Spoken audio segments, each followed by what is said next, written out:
प्रेमो नागनी नाचे, प्रेम भरी प्रेमो नागनी नाचे, प्रेम भरी प्रेमो नागनी नाचे।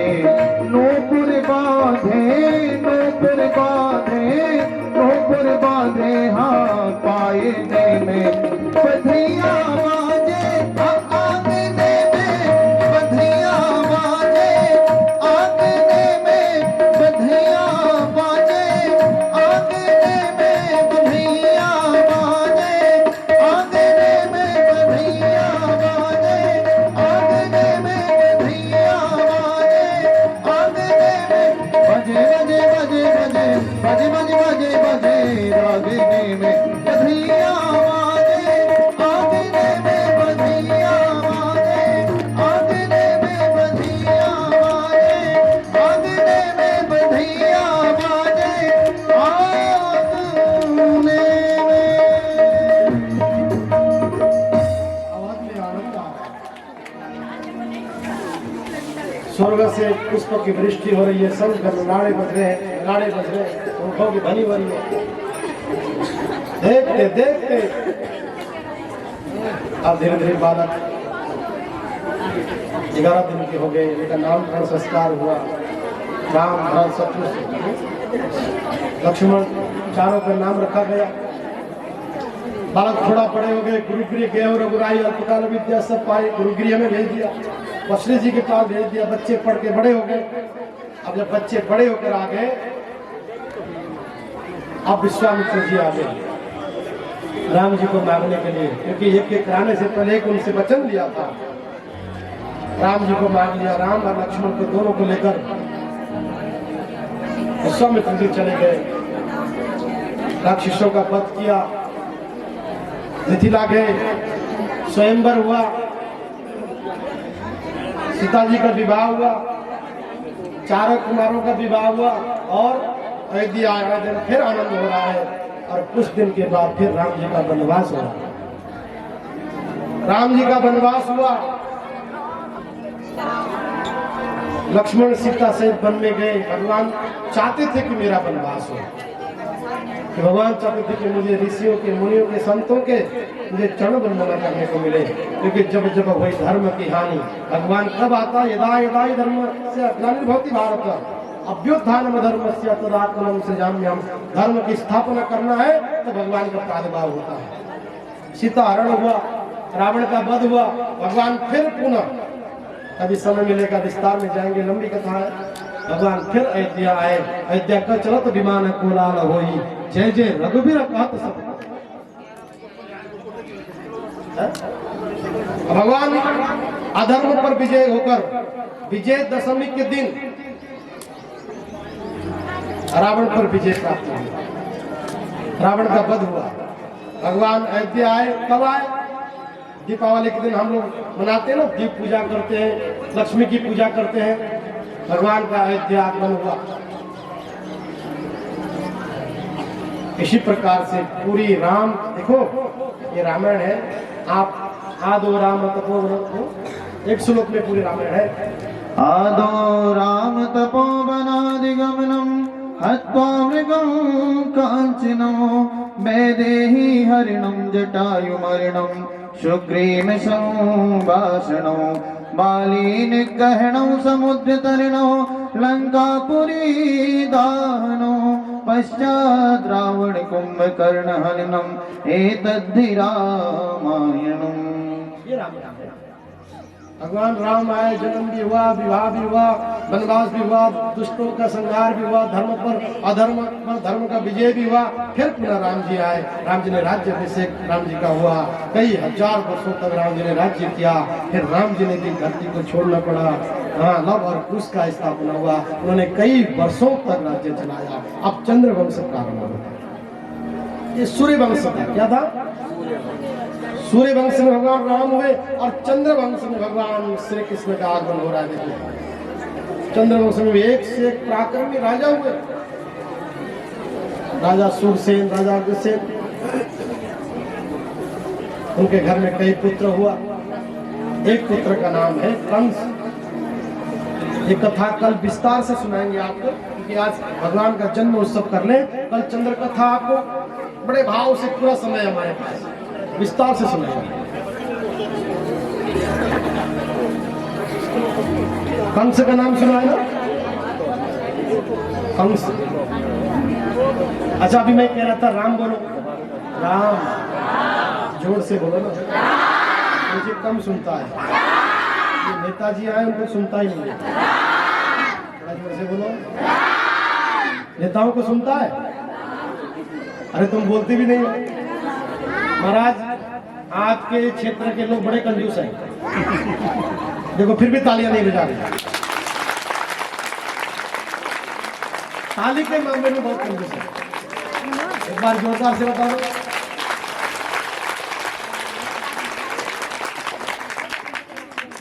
बोलो राम। और जोर से बोलो, और जोर से।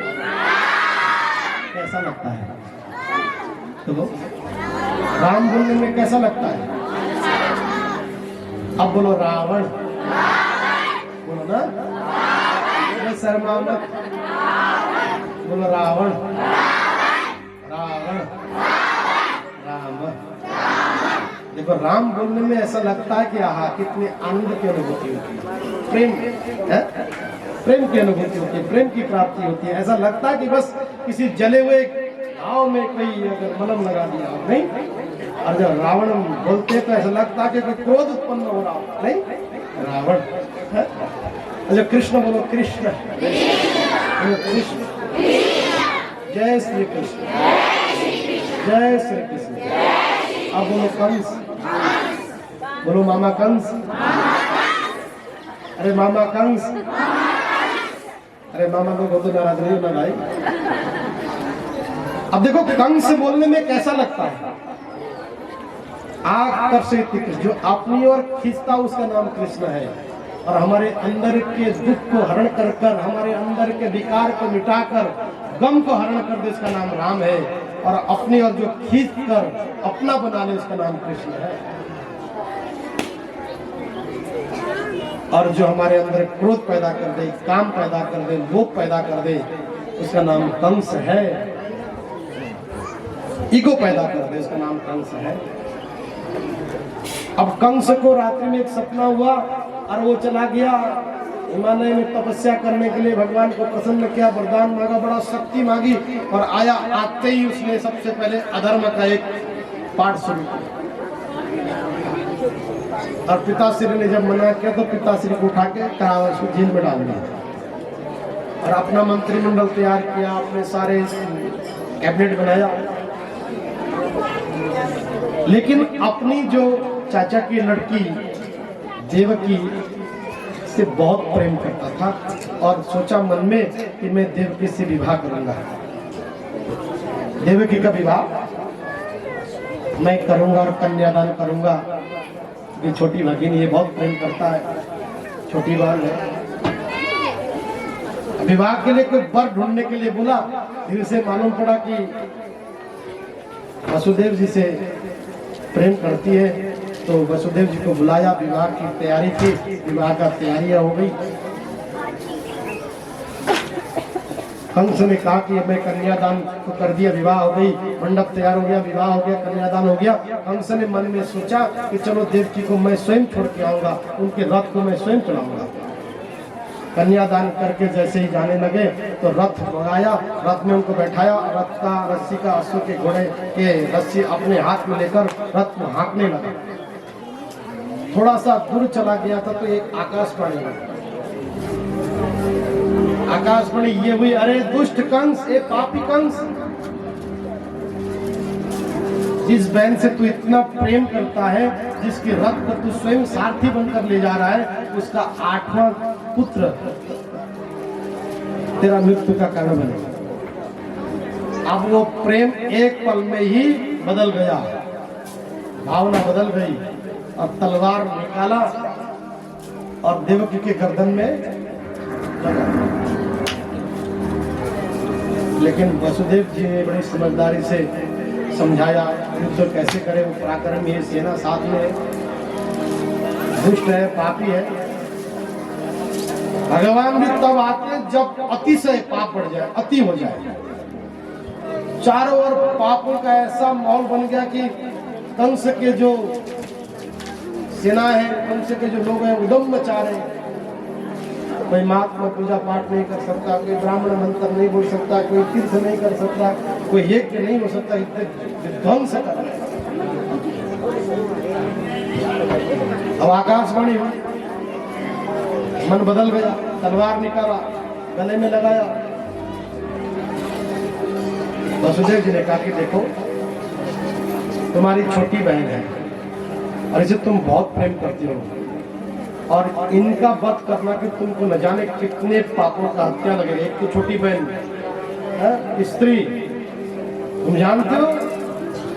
अरे तुमको इससे क्या शत्रुता है, दुश्मनी है। इनके 8वां पुत्र से तुमको है ना, मैं तुमको वचन देता हूँ, इसका 8वां संतान में लाकर तुम्हारे हाथ में सौंप दूंगा, ये मैं वचन देता हूँ। लेकिन एक बात कहूं, पहले के लोग वचन के बड़े पक्के होते थे, चाहे वो देव हो, दानव हो, मानव हो। अगर दानवों ने कोई अगर वचन दे दिया दानवों ने तो उसको पूर्ण कर देते। वचन के बड़े परिपक्व होते थे, वचन के बड़े परिपक्व, वचन दे दिया। कंस ने छोड़ दिया, लेकिन देवऋषि नारद को लगा अगर ये दुष्ट ऐसे ही छोड़ देगा तो पाप कैसे घड़ा भरेगा और कैसे भगवान आएंगे। देवऋषि नारद का आगमन हुआ। देवऋषि ने कहा क्यों मामा कंस महाराज, सुनो मेरी बात। साइड में ले गए, अरे इसके 8वां गर्भ से तुम्हारी मृत्यु है कि नहीं? आकाशवाणी ने कहा कि नहीं? बोला 8वां से है ना, उन्होंने वचन दिया। उन्होंने 8 तिनके निकाले, 3 के, और 8 तिनकों को जमीन में रखा और कम से कहा कि गिन 1 2 3 4 5 6 7 8। अब यहाँ से गिन 1 2, उनमें से 8वां कौन सा? भ्रमित कर दिया, भ्रमित कर दिया। कंस समझ गया देवऋषि जी का काम कर, देवऋषि नारद का काम है काम को ठीक करना। भगवान कैसे शीघ्र आ जाएगा।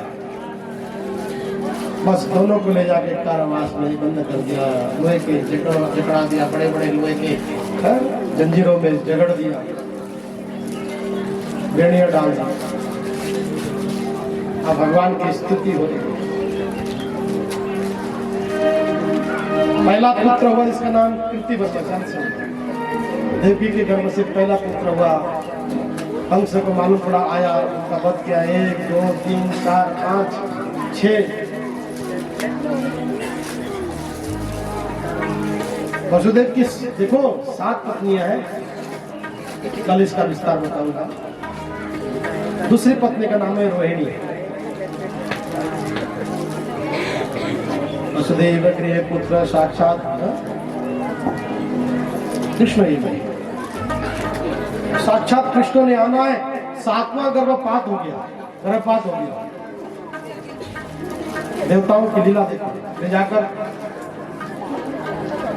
रोहिणी जी के गर्भ में स्थापित कर दिया। जिनका जन्म होता है उसका नाम बलराम होता है।